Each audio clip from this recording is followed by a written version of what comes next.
Hello, my name is Colby Sharp. I am a fifth grade teacher in Michigan, and I am so excited to be having a conversation today with a couple of amazing creators as part of the Little Brown Books for Young Readers Extra Credit Presents. Today's title is Graphic Novels from Master Picture Book Creators. Apparently, I have two master picture book creators here, and I am very excited to talk with Sharee Miller and Mihn Lay. Sharee, could you tell us a little bit about yourself? Give us the 30-second bio.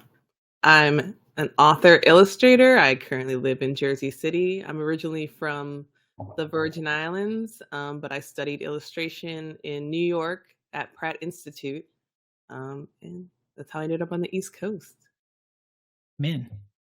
Hey everybody, I'm Mihn Lay, and if I am a master picture book creator, it's my master talent is figuring out how to give a text that the illustrators can then take over and do all the heavy lifting. But it's just a pleasure to be here with you all to talk about these new books. And today we are talking about Sharee's book, Curlfriends, New in Town, which comes out in October. Mihn? Actually, it comes out in a couple weeks on September 19th. Comes out in a couple of weeks. So September 19th and October 10th. October 10th. Very exciting. And we're going to talk about those books. I'm so excited. So Sharee, can you tell us a little bit about Curlfriends?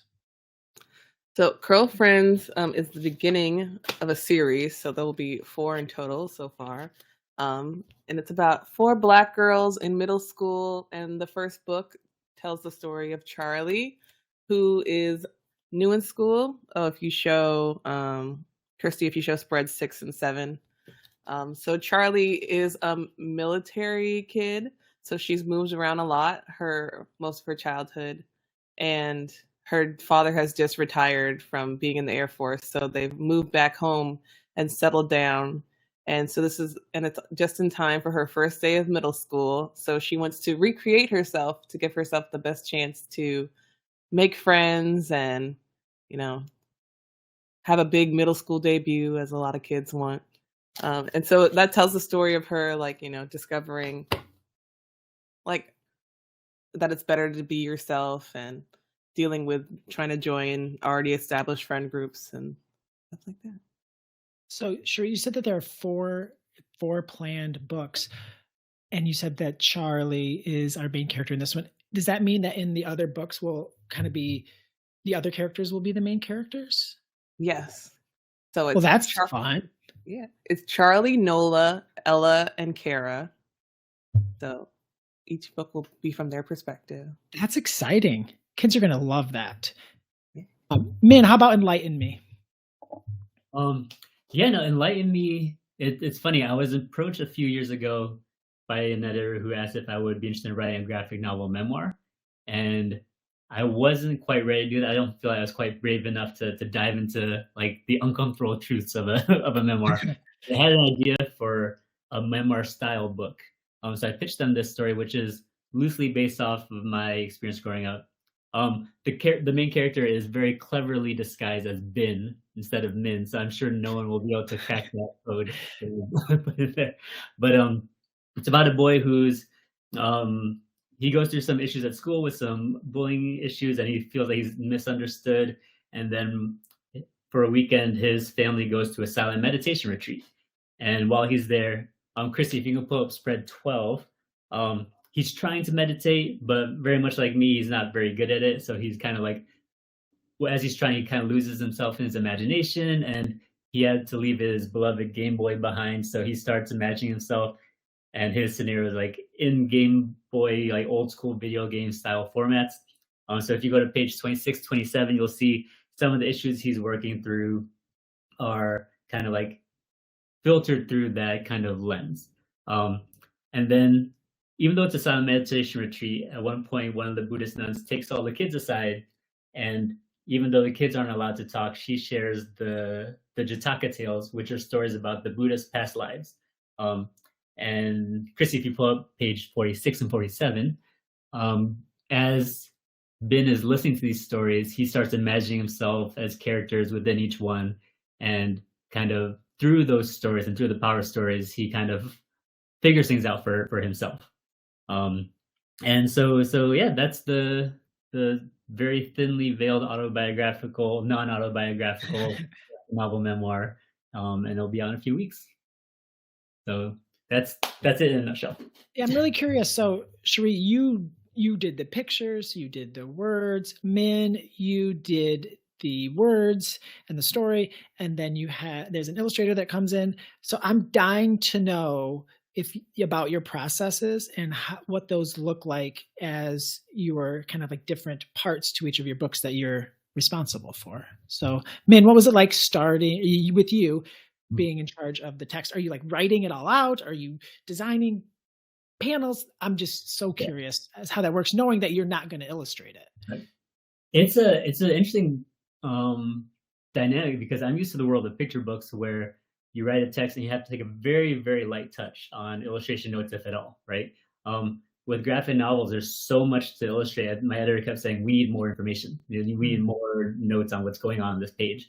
And so the process for me was kind of like dragging out more content, because I wanted to leave as much space as possible for the illustrator. And Chan is such an amazing, amazing talent. They've done the Babysitters Club graphic novels, and for me, it was trying to write down the stories and lay out I don't do any kind of like laying out the panels, but on each manuscript page, it'll say how many panels there are, what the setting is and what's going on in the panel, and then what any dialogue is. So that's kind of, it reads, a lot of people say it reads kind of like a movie script, if you've seen something like that. And so I'm just trying to give Chan something that they can take and kind of really sink their teeth into. So my job is I've only have half, if not less than half of the job that Sharee has. So I'd be curious to hear how her process plays out. Yeah. So when I started writing, I feel like when I was brainstorming it, I started thinking of like scenes that I knew for sure that I wanted to have, like a scene where they go get bubble tea, a scene where they go thrift shopping, a scene where her hair gets messed up and the Curlfriends help her by fixing it. You can actually see this in Spread 30 and 31, if you can pull that up, Christy. But when I start writing, I will kind of start with like, I'll take those scenes and then I'll kind of make an outline. So like each I'm like, okay, if this happens by this chapter, then this chapter and this chapter. And then I'll go in and start writing my script and like kind of get all the dialogue down and make sure it like progresses my story forward. And then from there, I probably do like 2 drafts once like my editor looks at it and tells me it's not completely rambling and insane. And then I will go to thumbnailing. And in the thumbnailing process, I actually end up editing the dialogue more, because then I'm like, oh, I don't need to say this, I can show this. Or when I was like thinking about it in writing, I couldn't like fully see it, but like as I'm drawing it, I can start to like pace it out more. So I'll end up like cutting dialogue and sometimes even changing it completely. So they don't really copy edit me until I've gone through my like thumbnail sketches.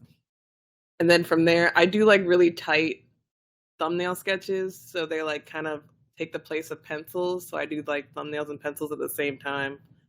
So once the pencils are approved, then I can go into inking. And then after that, I'm exhausted. So then we had a colorist come in and do the flat colors for me. So then I get a break for like 3 months. And then I would go in and like tweak the final colors, like so I can have like the color palette that I wanted and everything, and like add any details or like fix anything that I notice is like off. Yeah. What do you mean by, what does that mean, they did the flat colors? So flatter, so there's like colorists and flatters. So colorists will do like your full color and shadow and everything, like they make all the color decisions. But like a flatter is someone that you can hire who will just go in and like fill in every area with like just a flat color, no shadows or anything. And then you're responsible for going in and like updating the colors and like adding the detail and the shadow and like patterns and stuff. Okay. So is that like their job description on their like LinkedIn profile? They are a flatter? Yeah. Wow. Wow. Mihn, did you draw anything in the process? Did you sketch anything? Why, like, did you need to give your illustrator anything, or did you just do it for fun yourself to see if you could cut it? Um, what I did, I put in some reference photos into the manuscript Okay. because there's a lot of kind of like research about these stories, and there's some visual elements that, for technical purposes, I was like, let me do some of the research to give them so they don't have to go and hunt that down themselves. I didn't draw any of it myself. Just give myself time. But I was curious with Sharee, because for me as an author, I'm like, I want to put like really dynamic scenes out on the page, but I'm also aware of like, am I asking too much of the illustrator? And usually I'll just push it anyways and see, and they always come back with this like amazing scene. But as you in charge of both, do you ever find yourself writing and be like, do I really want to make myself draw that? Like, do you do the same kind of checks and balances with yourself, knowing that you're doing so much of it? No, I feel like sometimes I'm like, I can do more. This should be even crazier. And I mean, because I do like illustrate other people's works as well. So I'm illustrating Oh, the graphic novel adaptation of One Crazy Summer, and oh, it's so wow. different from my graphic novel and like the style that I'm doing mine. I mean, like a similar style, but like the thing she's asking of me to like illustrate like planes and like Chinatown and like, like I'm like, "Oh man, this is a lot. I should put more into my graphic novel. I need more backgrounds, more scenes." Mhm. Sheree, did you start with 4 girls? Did you know that it was going to be 4 characters from the beginning? Yeah. Uh, what's funny is they actually started as like a concept for like a coloring book. So Okay. I was like, I'm just gonna draw these 4 girls going on like fun adventures and like doing things. So they were always like characters that I had in my head for years. Then I would like draw them doing like fun things in a scene, just like skateboarding or like going to amusement parks. And then when I started talking to my agent about like wanting to do graphic novels, because I used to make comics in middle school that I would like share with my friends because I read a lot of manga and like comic books. And so when you're reading it a lot, you want to make it too. And I was like, what idea can I turn into like a longer form story, like graphic novel? And so I went back to these girls and I was like, I feel like if I can like have a story from each 4 of these girls, because like you can have such different perspectives and like these 4 girls in like middle school who are obviously living different lives, but like come together and like have their friendship in common. So I wanted to address that. Was it easy to decide who to start with? Which book to have the main character first as being Charlie? Yeah, because Charlie is like starting, Hmm. I guess, starting the ball rolling. Like they are already together, Okay. but it's also kind of a vaguely veiled like autobiography about like me and like how I felt in middle school, and I felt like I needed to get it out first so that I could like focus on everyone else, even though it made it harder because I kept being like, "Wait, this isn't me." Like she could make, because I feel like I kept trying to make her too good or like make smarter decisions, and I'm just like, no, she needs to struggle so that she can figure it out. But like I felt like I was trying to like undo my own like experiences of feeling like not like left out in middle school, but like feeling out of place in middle school. Because when my middle school, I went to the same middle school as my friends from elementary school, but they like broke us up into groups. So it was like I was in a completely different middle Okay. school. And everyone in my group had gone to the same elementary school. So they all knew each other and I didn't know anybody. So I was like putting all of those Mhm. emotions into the book. So I was like, this is where I will start any middle school story, feeling out of place as soon as you start. And like, where do you go from there? Yeah, and it's such a feeling that I teach 5th grade, and my kids go to the middle school next year, and they join with kids that they've never been to school with, from 2 other buildings, and it is such a huge moment in their lives and something that they stress out over basically from the New Year's Day until August when they go back in the fall. Min, you have like a grown up, like you've had like a real person grown up job. like a adult job, and you are now like creating all of these books, graphic novels, picture books. Like, how does one go from? How in the world did you get into this universe?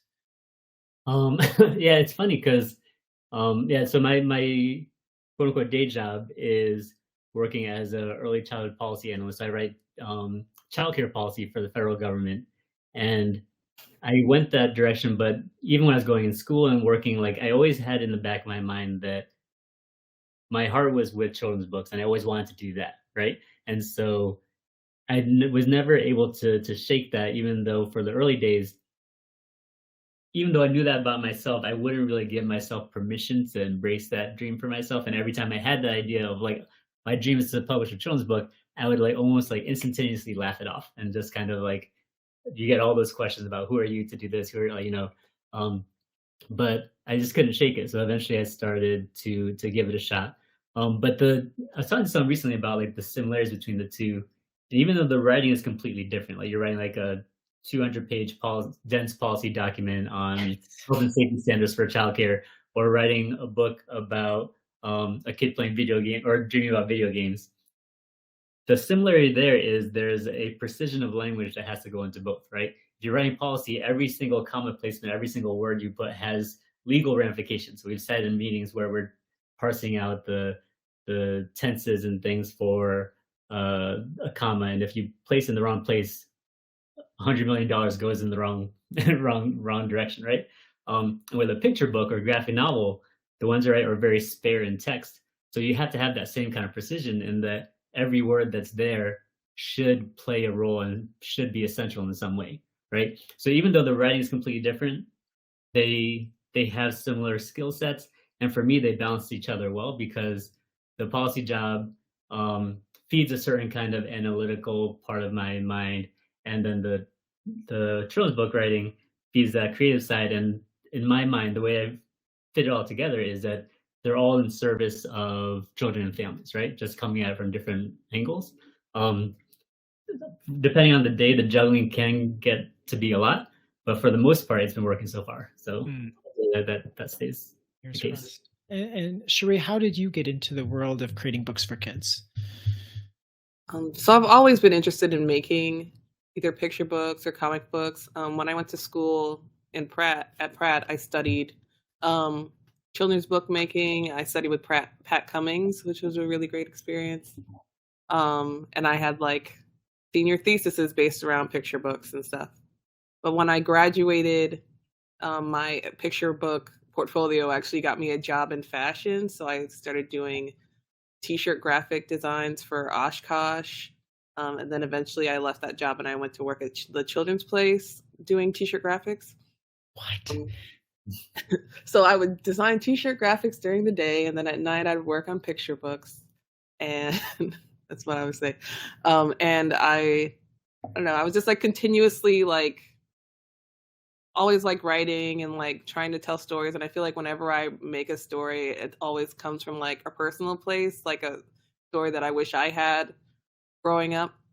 So I just try to like address my own wealth of emotions. So like even with Don't Touch My Hair was in response to like, obviously people invading my personal space and trying to touch my hair. And Princess Hair came from me rediscovering my natural hair and wishing that I had like more books that displayed like the ways I could style my hair when I was younger. So that's why I made that book. And then Curlfriends again is like addressing like my feelings of like being in middle school and like feeling anxious about like being new and making friends. And like I feel like I'm continuously learning this lesson to like be myself when I'm meeting people. And I saw something today about like being a chameleon kid where you like feel the need to like change who you are in every situation so that people will like you, and like trying to break that cycle of not feeling like you have to be a certain way to feel like safe or a part of something. So I was really glad that I could like make a book that directly spoke to myself as a middle schooler, and hope that like other middle schoolers could read it and hopefully learn that lesson faster than I did. Yeah, that's so interesting. I did you ever see anyone wearing one of your shirts? Yes, all the time. Did you say, you didn't say anything? Did you say anything to them? No. My mom would be like, my daughter, I'm like, that's so weird to go up to someone's kid randomly and be like, I designed that shirt that you bought That's at a true. regular store. That's true. Now you could just sign it, right? Like it was like that would be weird. What was the hardest part, Min, about creating Enlighten Me for you? For me, I think it was trying to balance. There are a lot of different kind of like tiers to this story, right? There's like the real world of Finn's reality. There's the video game elements. There's the Takatale elements, and trying to weave all that together in a way that was still fun and engaging for kids was a challenge. And I felt like there's like that scene from A Beautiful Mind where I'm trying to look at all the pieces and see how they all fit together, and eventually this started to crystallize. But the other thing is that this story didn't come to me in this form at first. The idea of writing a story set in a silent meditation retreat is one that's been like in the back of my head for like a decade. And it was like it was a puzzle I wanted to crack. Like, how do you write a story where people can't really talk? And it was one of those ideas that would kind of bubble to the surface every now and then. And I would find that it was the idea that kept peeking its head out at like 2 a.m. when I was trying to sleep and being like, and so it was like I realized I couldn't shake it. So I wanted to really figure out how to navigate that concept within those constraints. For me as a writer, I work better when I have something to push against, when I have some parameters I have to work with. If I have just a blank page and like anything goes, I feel like I kind of flounder a little bit. But if I set up some barrier for myself, okay, this is a silent meditation retreat, people aren't talking together, then it's like a puzzle I have to figure out, right? At first, I thought it was going to be like some kind of like spy murder mystery where like someone's trying to hunt down like a killer who's hiding out of the silent meditation retreat, and they have to figure out who it is without being able to interrogate anyone. And that idea didn't go very far, but eventually it landed here. So for me, I think the challenge was like figuring out how to tell an engaging story in this unique setting, and then balancing all the different kind of storylines and weaving them together in a way that worked for all audiences, but especially this particular age audience. And then giving the text to someone who, like Shen, who could take it and just like really bring it to life. That sounds really hard. Sounds like really hard. Oh, yeah. How do you write the script for like the silent parts? Like, good luck to the illustrator. Dan gives me a hard time about that all the time. About like, you could give me a little bit more information on what's going on. Wow, Sharee, how about for you? What was the hardest part about taking these 4 girls in a coloring book idea to Curlfriends New in Town? I think the hardest part, like I mentioned before, was like getting stuck in like thinking of this character as me and like separating myself from her and like really getting in the weeds of like middle school emotions that I guess I hadn't processed yet.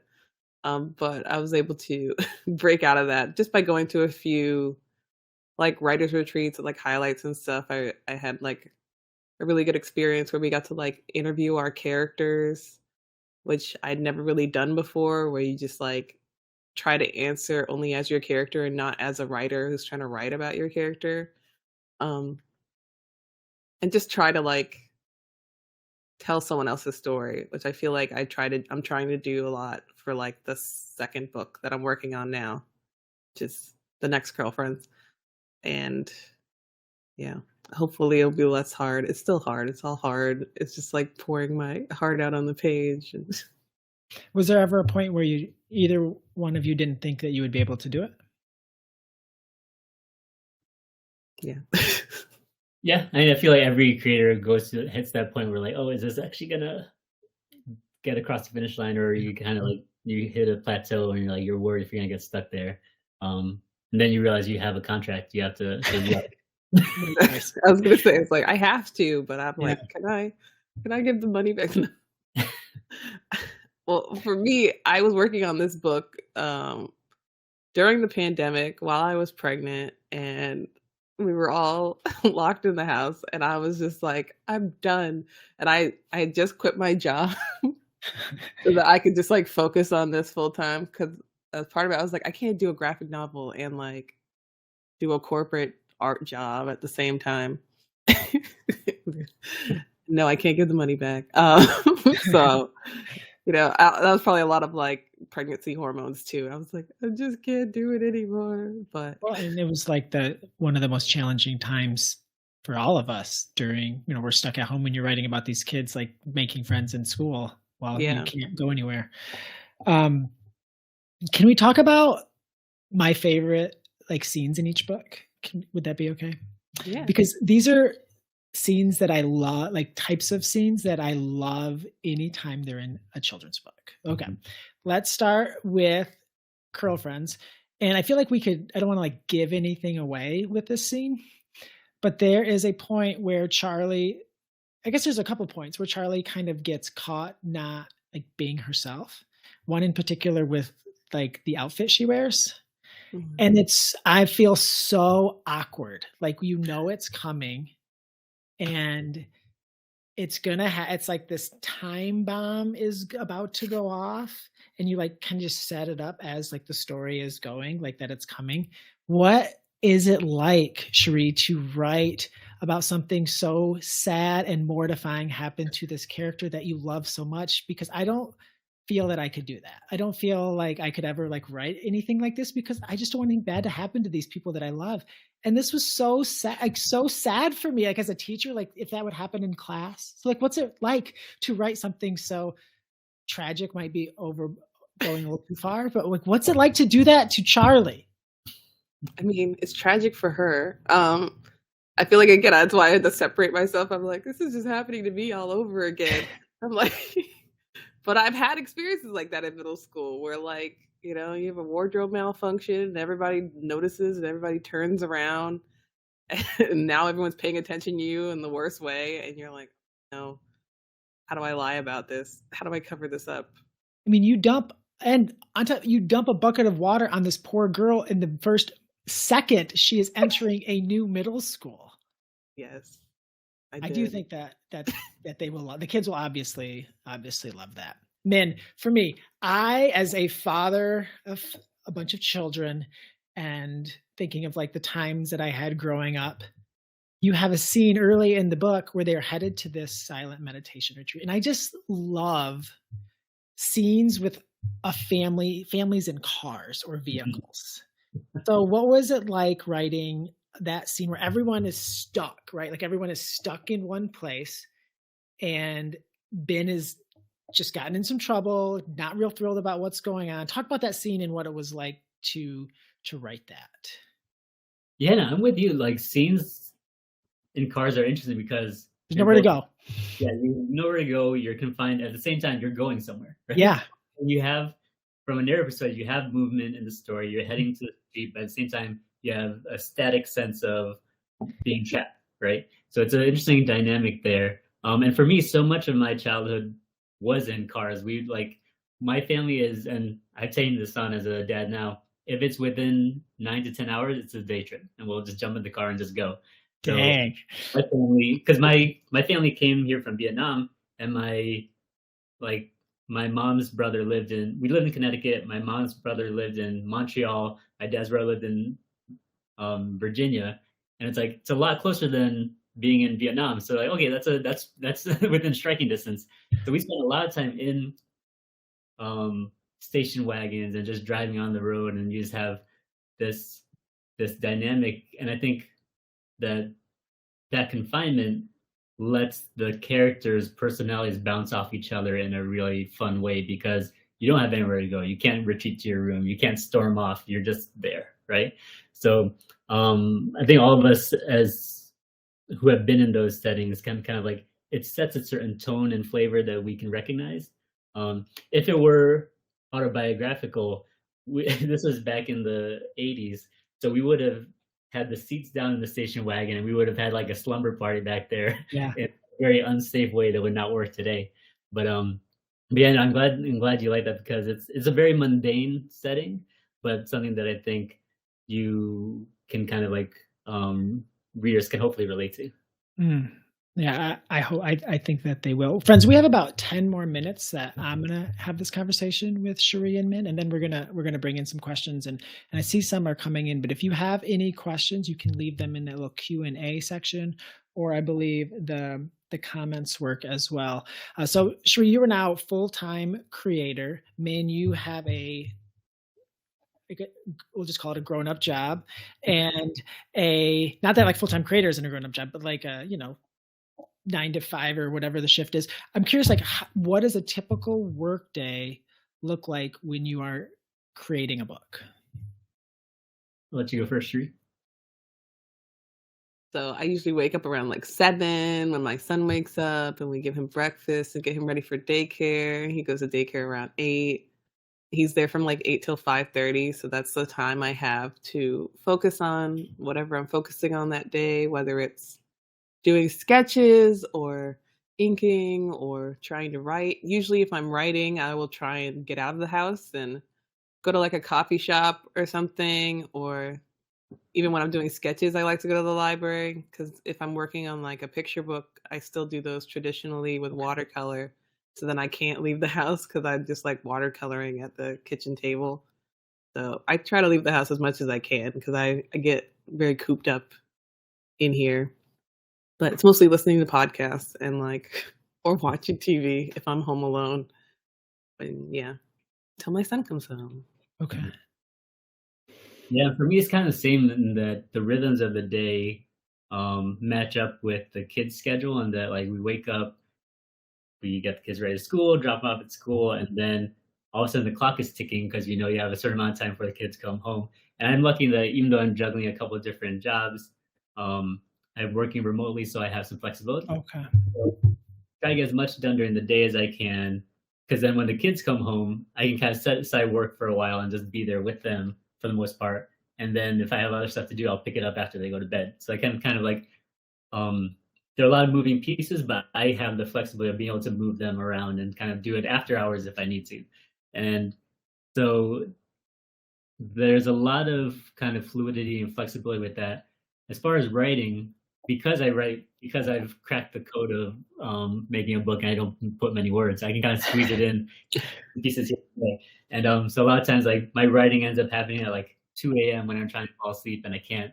And my wife can feel my legs just fidgeting around. She's like, just go to the office, get it out.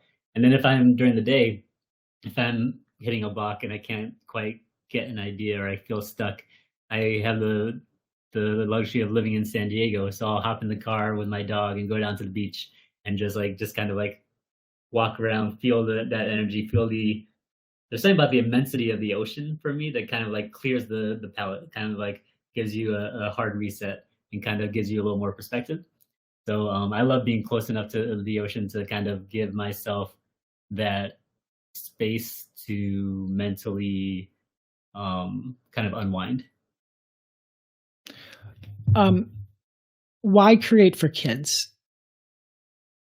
Sharee, why make books for kids and not grown-ups, young adults? Like, why these middle schoolers and these picture books for these young readers? I feel like most of my reading and any joy that I had reading was when I was a kid, and just being able to create that for kids just like really makes me happy and excited. I feel like I've always wanted to make art for kids. That's why even when I was working in fashion, I was glad that I could work on like t-shirt graphics for toddlers and young kids. And I don't know, I feel like my art just lends itself to youthfulness. Yeah, for me, I mean, I've always gravitated towards picture books and that kind of. And I love reading all kinds of books. But as far as creating, I feel like there's something about writing for children. You're trying to write a story that's accessible to all readers, right? That any reader of any age can resonate with them. But if you're writing for a young audience, I feel like you have to put yourself in that place where you're trying to tap into something that's more pure, something more innocent, or something. There's like a sense of wonder there, right? So for me, that is such a refreshing mission to have, to try to put yourself in the mindset of a child, that selfishly I'd rather, if I'm going to work at writing, I'd rather have that as my goal of like trying to attain, as opposed to writing for adults, which I'm not as well versed in, and I spend my whole day as an adult, right? I'd rather like deviate and like try to like aspire to that sense of wonder that you kind of like lose touch with over time. And when you're our age, it's like you have to work at it. Mhm. I'm going to work at something, I might as well work towards that. What does your editor, when creating these books or any of your books, what does your editor help you with the most? Sharee? I feel like my editor helps me the most with like pacing and also not losing my main narrative. Like, I feel like that's the call out I'll get the most. Be like, oh, we're not really seeing enough of them like being friends here, or it feels like we haven't heard from this character in a while. And I'll be like, oh yeah, you're right. Like, it's nice to have those like fresh eyes that can like that know the goal that you're going towards and like keep you on that track. Because I feel like if I'm just like writing straight through, sometimes I'll lose my way. I feel like that same way. I feel like the editors I worked with can see the forest for the trees, and I feel like when you're in the thick of a manuscript or project, it's easy to get fixated on like a random mushroom that you find on the side of the path, or like this little tree over here, and it's like you get so fixated on certain things, you kind of lose the bigger picture of the story. And I think the editors I've worked with are able to see your vision almost better than you are, because you start out with a certain vision, then you kind of like get in the thick of it and in the weeds, and they can kind of like pull you back out and help make sure that the book you're writing is true to what you set out to do, and how even as it's evolving, it's still the book that you want, and you're not kind of losing your way, like Sharee said. So I know like in creating these books, there's lots of revisions and changes that you have to make and fill in little gaps in here, all of these different things. Do you ever forget like what you changed, or are you that on top of what you have written that you know exactly what is in the draft that you're currently writing? I lose track all the time. I don't know if this happens to you, Sharee. Something that happens to me is I'll be going in for revisions, and like I'll be like, "Ooh, I've cracked it! I figured out what needs to be said right here." So I'll make the revision, then I'll go to the next page, and I've already said it on the next page. I'm like, so I like, or sometimes I'll be reading something, and I'm like, "Man, who wrote this?" And I'm like, that was me. So a lot of times, like you kind of like lose the thread a little bit, or you kind of forget the flow of how you got to where you are. So yeah, that happens all the time. Yeah, I think it's good though. 'Cause I feel like I kind of black out, especially when it's gone off to be edited. Then I'm like, I'm not going to think about it. And then when I read it, it's like reading it with fresh eyes. And after like trudging through it for so long, I'm like, oh no, this is going to be bad. And then you read it, you're like, oh, it's not that bad. I could just do this and this. Have you ever had to change something, and then that means that you have to change like a bunch of other things in different parts of the story because of that thing that you changed? Early on, because like in the really early, I had like a bully character in here and like a shoplifting thing. I was like, oh, this is going too. It's getting dark. Yeah, and I was like, I don't want that. I don't want that. So you just delete characters from a whole like. Wow, I would be so sad. Like anytime that, and like I can picture my fifth graders, like, you want me to, I have to do what? I have to like do all that all that revising, but you just erase the shoplifter and the bully's just gone. Yeah. It's helpful to know you have 3 more books that like maybe you're just putting it off to saving it for another one. Or prequel. You never know. You never know. Everyone says, get this bully out of here. Nope. So my favorite question I always ask, what is your hope for this book? Sharee, what is your hope for Curlfriends New in Town? My hope is for every junior high schooler to read it, and when they read it, they think about those people that they've been trying to be friends with for so long, but they've been not being themselves with, and they say, "Today I'm going to be myself," and I'm also going to make them read this book, so more people read the book. Let's go. Min, how about for Enlighten Me? For me, there's several things. One of them, though, is that the book is kind of featuring a character at this critical juncture that I remember very well, being that age and having this strong instinct to, when something goes wrong, to kind of retreat within myself and retreat from other people and kind of isolate myself, right, as like a defensive mechanism, or just like how I was processing things. In the book, the character has that instinct, but through these stories finds his way back and realizes the value of being able to rely on your family, being able to draw upon your friends and community. So my hope is that for a kid who is also at a similar crossroads, reading this, seeing an example of a kid who struggles with similar instincts to retreat, will see an example of someone who found their way back. And then if the readers come away with the idea and understanding that they aren't alone, that they don't have to struggle through whatever they're struggling with alone, that there are people out there, whether that's your family or friends or your community, then I would be so happy if even one kid felt more connected through a book like this. And I think Curlfriends has like a lot of similar themes, which is really fun to do. And I think all these stories, that they're very specific to our experience, but I think through that, hopefully it resonates on a more universal way and reaches like a broad audience as well. Are you expecting like an uptick in children attending silent meditation retreats? Do you have like an affiliate link or anything that you're working with them? Yeah, no, I'm going to start a summer camp for the silent meditation. So I want to do one. But I think for me as a creator or as a human in the world, I'm on my phone way too much. I'm always engaged. I'm always distracted by things.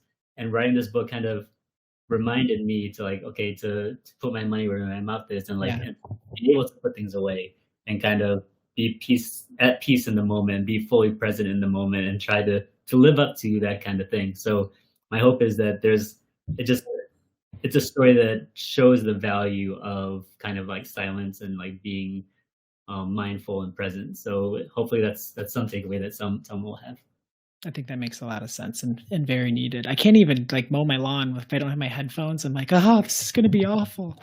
I've told myself, okay, I'm going to be more mindful and more present and more like content with silence. But then I'm like, I'm walking from downstairs to upstairs. I need to put a podcast in for 10 seconds. I get the stairs. I'm like, but yeah, it's tricky. Yeah. Hey, we're going to play a speed round. Are you ready? You don't know about this. This is speed round, Sharee. Min, this is how it works. I have a list of questions. You don't have these questions. I know I gave you some of my other questions. Speed round. I ask a question, 1, 2 words, 1 sentence. We'll go back and forth. Each of you can answer both questions. This is how it's going to work. I'm going to ask a question. Sharee, you're going to answer it. Then Min, you're going to answer it. The second question, we go Min, Sharee. So you answer 2 questions in a row after the first one. Are you ready? No. Yeah. All right, Sharee, we're starting with you. Favorite snack while working? French fries.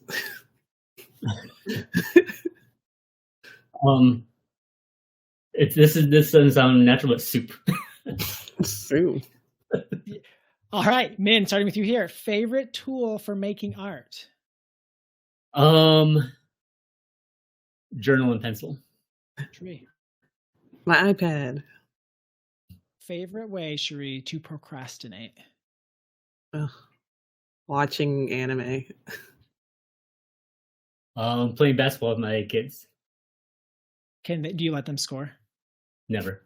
Never. All right. Min, favorite animal? Chipmunk. Giraffe. Giraffe. Sharee, favorite color? Pink. The color of a ripe mango. Oh, come on. Min, household chore you hate the most? Folding clothes. Laundry. Just all of it. Sharee, there's 24 hours in a day. Which is the best hour of the day to work? I don't know, like 10 to 11, I guess. AM or PM? AM? AM. Min? I mentioned before, for some reason, 2 a.m. seems to be my magic 2 hour. a.m. 2 a.m. Mihn, favorite ice cream flavor? Rocky Road. I like that you treated that like that was the hardest question I Yeah, asked. that was really hard. I was trying to think of all the. Sharee. I'm boring. Vanilla. Sharee, first car. Volvo? I don't know what it is. I have it now. It's my first car. Oh, amazing. Well, Jetta. That's what it is. That's Volkswagen. All right. Yeah. It's funny. The first thing that popped in mind was the riding lawnmower I had growing up, because I would pretend to be driving a car while on the lawn. So I'm gonna count that as my first car. All right. First or best concert? I saw The Far Side back in the day. Okay. They're great. I think I saw Brian McKnight. Let's go back at one. All right, here we go. What is a hobby that you have that people might not expect or know about you, Sharee? Do I have any hobbies? I don't know. Watching YouTube videos. Do you have like a YouTube video that you like? I like to watch people in living off the grid. No desire to do, like, do you have like a theme that you go to? I like to watch stay-at-home moms who are like baking bread and amazing cleaning their Mihn. I taught myself to play the banjo a little while ago, so that's one. Will you play us like some outro music at the end? We should have asked beforehand. Dang. Mihn, dog ear pages or use a bookmark? I do a combo. I do both. I'm shameless about either. I'm not afraid to dog ear, but I'll use a bookmark I'll use a bookmark to mark my place in a book, and I'll use dog ears to mark a special page in the book. Sharee. I will fold up a book and dog ear it all over. No, okay, so Mihn, you use a bookmark some of the time. Do you have an actual bookmark? So something I've done recently, you know, when you go to the fair or something and you have the photo booth. My family loves to do those, so I've been copying those and making those into bookmarks because they're the perfect size. Pictures of my family in there as a bookmark. They should market those as bookmarks at bring them to book fairs and family nights. I'll take royalties for every bookmark. Yeah, so we've got you a bookmark business and silent meditation retreat. Mihn, working on the side hustles. All right, we have some questions from our amazing attendees. This one's for you, Sharee. This is from Charla. Can you give us a little more information about the graphic novel version of One Crazy Summer that you were illustrating? No, I don't know. It's just, it's very true to the original story. It's adapted by Rita Garcia. So she made the script, and I'm just doing all of the illustrations, and we're trying to make it very relatable for middle schoolers to be able to visually see the time period and the experience of going to the Black Panther lunch program and running around LA in the 70s. So I'm curious, so a book like One Crazy Summer, I don't know, it's about 250-ish pages. Mm-hmm. Would the graphic novel be about that, or would it have to be longer, or would you try to make it shorter? It's going to be about 300 pages. Yeah. This is a question for both of you. It's from Sarah Paget.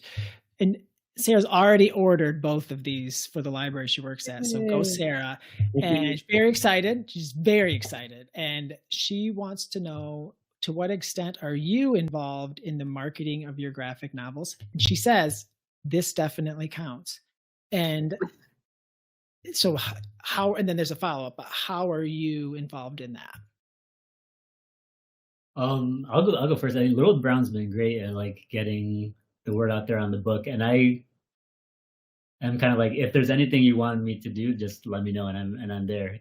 Because it's so hard to have a book land and resonate and get out there. So if there are things that will help it, I'm willing to do whatever it takes.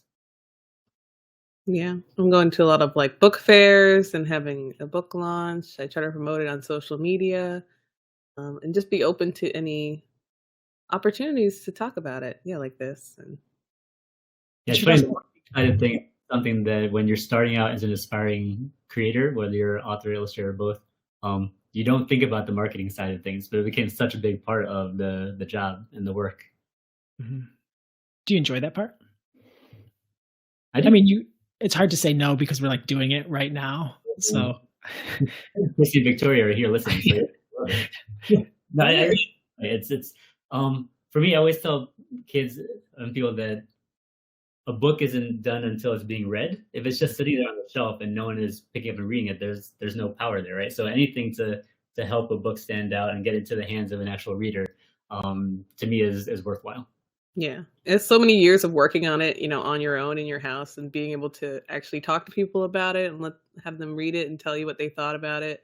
And I'm very excited to like talk to middle schoolers and like older kids because I've only gone on like up to like second grade, with my picture books. So being able to talk to like older kids about it and see how they're processing the story, I'm very excited. she'd also like to know, how would you pitch your book to a kid? Hmm. I would say it's like Curlfriends, but with Buddhism in it. I should probably have an answer to that, huh? You got a couple weeks. Yeah, my hope with I haven't like crafted the messaging, but like even though there are Buddhist elements and there's a very specific context to the story, my hope is that it's a book that resonates with all kids and all readers on a certain level, right? So there's a universality to it in addition to the specificity, and that I wouldn't want the Buddhist angle of it to be a barrier to someone reading the story, because I think that's a big part of the story, but it's not the only part of the story. And I think hopefully readers can see their entry points to the story, no matter what context they're coming from. That's not how I would say it to a kid, but that's what I'm thinking about. I'll be like, it's about 4 Black girls in middle school drinking bubble tea, doing hair, having sleepovers, going shopping, but also learning to be themselves. Aw, I read it twice, but I would read it again, both of them twice. And Darius has a question. And Darius, I am stealing this question and adding it to the speed round. So thank you. And this is me giving you credit. And everyone in here, I want you to comment with your answer to this question from Darius. If you could or had to read just one book for the rest of your life, what would it be? One book forever. Well, Darius, I love you, but that's such a cruel question. Gonna be a series? Like this one book? I don't know. Darius said one book. He used the digit 1. I would go with there's a book that my father gave me that he read when he was a kid called Musashi, which is this like Japanese samurai epic. And it's kind of about this hero's journey and how he learns to become more than just a swordsman, and kind of becomes like this like Renaissance man, and kind of like dealing with themes of like masculinity and violence and just like what it means to be a person in the world. So that's probably one that I revisit every year or so. So that has to be it. I'm gonna say the Book of Virtues, because I really loved that book growing up, and I love like the rhyming nature and all the like terrible things that happened to people in there to like teach you lessons. And it's just like a whole bunch of little stories. I feel like I'd be entertained. That's such a fun question. That's one that we'll be thinking about going forward, right? Like we'll wonder if we think about a book and wonder if our answer would change. I'm gonna have to ask my 5th graders that question. That would be a fun one, end of the year. So a couple of people, Christy was wondering if people are interested in talking to you about like a school visit or attending a conference, that sort of thing. What would be the best way for them to get a hold of you or your people for that sort of opportunity? I think we're both members of the Author Village, right? So I do school visits through them, but Little Brown, like Christy and Victoria, are wonderful about different opportunities as well. So both of those ways are viable for me, and I'm I would love to come see you as much as possible. Yes, virtual school visits are great on my end. Yeah. You do it from the beach, right, man? You'll just do it from the ocean. I do virtual. I travel. I drive to nearby places within, the East Coast. Yeah, you can find more information on my website, shareemiller.com, to get like direct clickable links to like the Author Village and stuff. Yeah, or you can email Victoria. Yeah. Sharee, people are they're very intrigued by this One Crazy Summer. They want to know, is there any talk of other books in the series also being adapted at this time? Yes. So not at this time. So I'm only under contract to do one so far. I'm assuming that they want to see how it goes. I did realize after the fact this was a series, and I was like, oh. It's just 3 books, right? It's just Is it 3? Job security, right? Yeah. Yeah. So probably. I'm assuming. I feel like it's gonna do really well, and it's already like a staple in schools. So I feel like just having a visual companion to go along with that can be great. Yeah, it opens the door to so many more readers being able to experience those titles, and it's always been fun to see that come in and kids jump all over those sorts of things. So I love looking at like original prose text and the graphic novel adaptation side by side, and like seeing what decisions you made to like how the story varies, and like it's fascinating to me. So I'm going to be doing that. Don't be worried. When I started doing this, I went to the library and I was like, I wish there was like a visual representation of this like time that I could look at. And I was like, wait, I'm supposed to be making that. Oh no. So shout out to Sharee's library. Multiple mentions today. What library, Sharee, are we talking about here? So I go to multiple libraries in Jersey City. Okay. Is it like it's public library? You got library card? Public library. Yes, I have a library card. Nice. Always shout out to the public libraries of the world. I know that a lot of my kids don't get a chance to use the public library, so one of the things we do in 5th grade is make sure they all have library cards, and we get to walk to the library before the year ends, and they're just amazed by what they find there. So I'm looking forward, friends, to hear in the next couple of weeks Mihn's book being added to the public libraries, and then the month after that in October, Sharee's Curlfriends, new in town, being added. Everyone, thank you so much for joining us. I know how busy all of you are, either just back to school or you are heading back very soon. And the fact that you would come here and show your love for children's literature and for these 2 amazing creators makes me think that the readers that you serve are so lucky to have you. Thank you to Little Brown Books for doing this. Mihn and Sharee, it was a pleasure and a privilege to be able to chat with you today. And everyone, have a great rest of your day. And I hope you get the chance to rest and relax this Labor Day weekend. Thank you. You too. Good to see you, Sharee. Yes. Thank you. Everybody, thank you. Bye.